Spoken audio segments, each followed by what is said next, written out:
Hey what's up guys, this is Averroes here and welcome back to my channel. In this video, I'm going to be helping you guys on how to do a position paper, working paper, and a draft resolution. I hope that this video will be helpful with you guys when you enter or embark on your journey into the Model United Nations scene and several competitions in whatever councils you're in. And without more being said, let's jump into this video because I'll be sharing with you guys some of the examples that I've done and let's get to it. Hello and what's up guys? Welcome to MUN 101 by yours truly, Averroes 313. Thank you for joining in.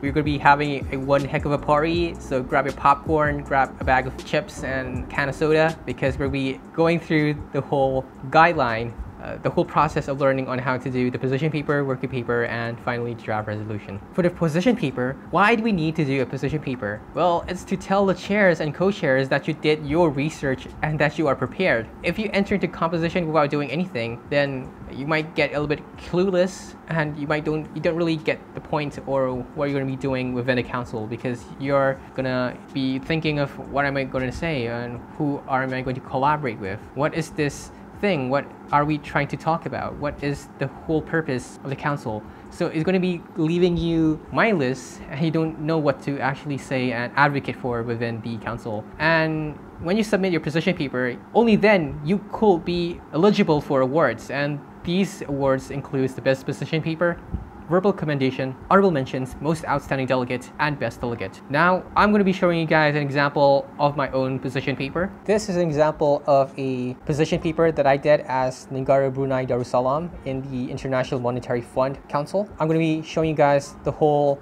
position paper and the format and the template on how to do it. Firstly, as you can see here, we have the council. So you need to include the council's name within the position paper.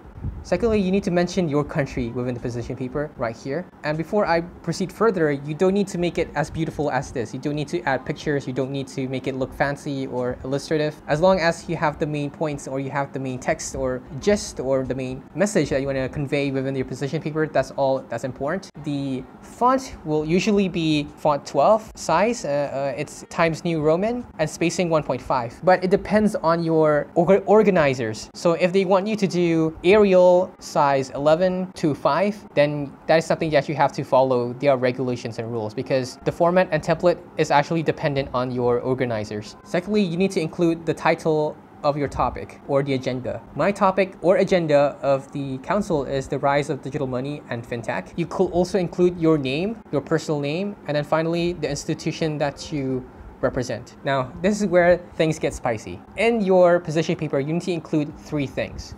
It is also dependent on your organizers on what they want you to include within your position paper, but generally there are 3 things. Firstly is the general overview of the topic. So you need to discuss what is the topic all about. For instance, you are discussing on the topic of the South China Sea dispute. So talk about that. What are the problems, what are the issues, and what are the challenges faced in the South China Sea? Secondly is your country's relationship to the topic. You have to discuss on the behavior or your country's stance towards the South China Sea topic or issue. Perhaps you are the Philippines, and in that regards, you want to talk about how your country deals with the construction of artificial islands by China in the South China Sea, or that you are Malaysia or Vietnam, and these are countries that are closely affected by the South China Sea dispute, and what has Malaysia, perhaps Vietnam has done in order to reach a compromise with China or diplomatic solutions in those regards, perhaps through international laws, policies, or treaties, or summits or conventions. Lastly is the proposals for the resolution, what you want to bring within the draft resolution. Within the proposals, you might want to include lots and lots of solutions that you want to solve the problem, that you want to overcome or curb within the council. And these solutions, again, will be included within your draft resolution, and that is something that you are advocating for and that you are fighting for. Lastly, we are going to be going to the references. So these are all the references that you'll be including from your research and from your investigation. It doesn't really matter how many articles or references or sources that you refer to, as long as you need to have the references part. And it's most advisable that you refer to creditable sources such as PDF, article journals, and books, scholarly documents or sources. That has been subjected to peer review. Now we are going to be proceeding with working paper. Why do we need to do the working paper? Well, Firstly, it's not necessary, it's not mandatory, because it's just a piece of document where you and your block can brainstorm ideas with scribbles, point forms, illustrations, and etc. And you can present the working paper to the whole council by a motion to present working paper, so that to show them what are your block's ideas and solutions towards the issue at hand. Usually you can do this working paper within the session during the competition and after the session ends. So at night, maybe when your session ends at 5 p.m, you want to do and work on the working paper at 10 p.m. with other delegates, and then you can present it tomorrow morning, because these will be the solutions that you might want to include within your draft resolution. I'm not going to be showing you guys an example of a working paper, because it really depends on how you want to do it. There's no format or template for a working paper. Lastly, we are going to be jumping onto the draft resolution. The DR, or draft resolution, is the most important document of the whole council, because why? You need to pass the draft resolution with all the solutions included within the DR. Therefore, you need to have a motion to present draft resolution, and usually delegates present the draft resolution on the final day of the competition. And you cannot prepare your own draft resolution before the actual competition, because it defeats the purpose of the competition and council, because you want to brainstorm ideas together with other delegates, and it's not something that you will unilaterally do by yourself. And you need to have 2/3 majority for the draft resolution to pass. If it passes, then the whole council succeeds. If not, the whole council fails by the end of the day. And the general gist or the importance of MUN and the competition is that you need to have a draft resolution to be passed at the end of the council or on the 3rd day. Now, I'll be showing you guys an example of a draft resolution together with its template and format. This is a draft resolution that I've made with other countries within my block. Like previously, in my position paper, I made it look very fancy and very beautiful and illustrative, but for the draft resolution, you need to make it look very, very formal. I'll be going through the whole draft resolution with you guys and tell you guys what are the main components or things that you have to include within the draft resolution. Firstly, you don't have to put in the logo, it's optional, but what's important is that you need to put in the name or topic of the draft resolution, which is draft resolution 1.0. It really depends. If you've amended the draft resolution or sent a new draft resolution, it has to be draft resolution 1.1. Or if you're from another block, it has to be draft resolution 2.0 or something along those lines. You need to include the name of your council, which is the International Monetary Fund, and then you include the topic or the agenda within the council, which is the rise of digital money and fintech, or like this, the council's name, IMF, and then the sponsors. So the sponsors, usually the amount of sponsors are 3 countries.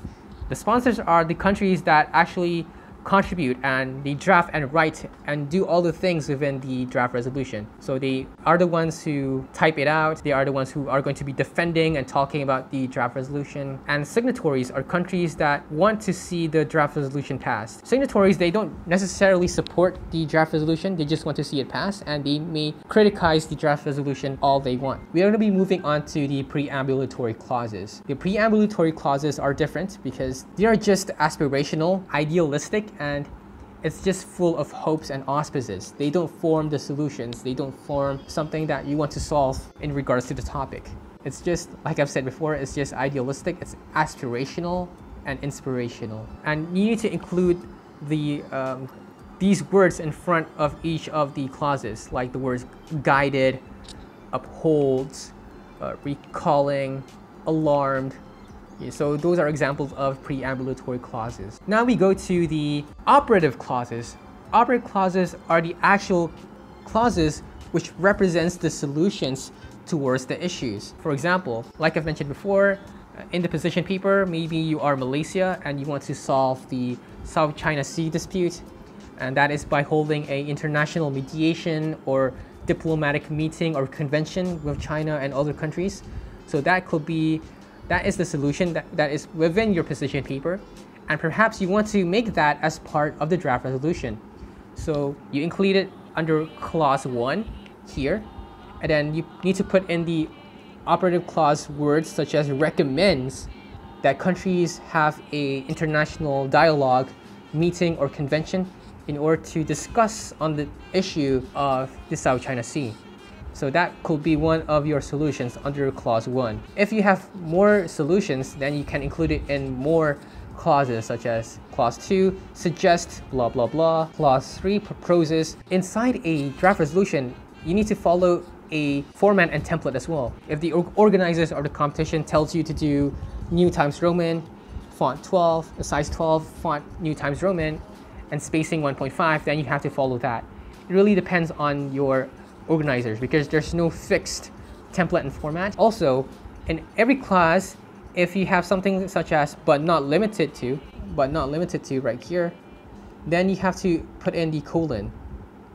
And then to finish off or complete your article, then you need to include the semicolon, like as so. So for example, if you don't have a subclause, then you need to replace the colon with the semicolon. And yeah, you do this all the way until the last clause. Yeah, this is the final clause. So the final clause, which is clause 33, at the end of the clause, the final clause, you need to put in the full stop or the full mark at the end. So that is all for the template and the format for a draft resolution, and I'm gonna stop the recording here. That is all I want to share in this video. Thank you guys so much for stopping by and watching until the very end. Good luck in your MUN and Gambate. All the best. Thank you.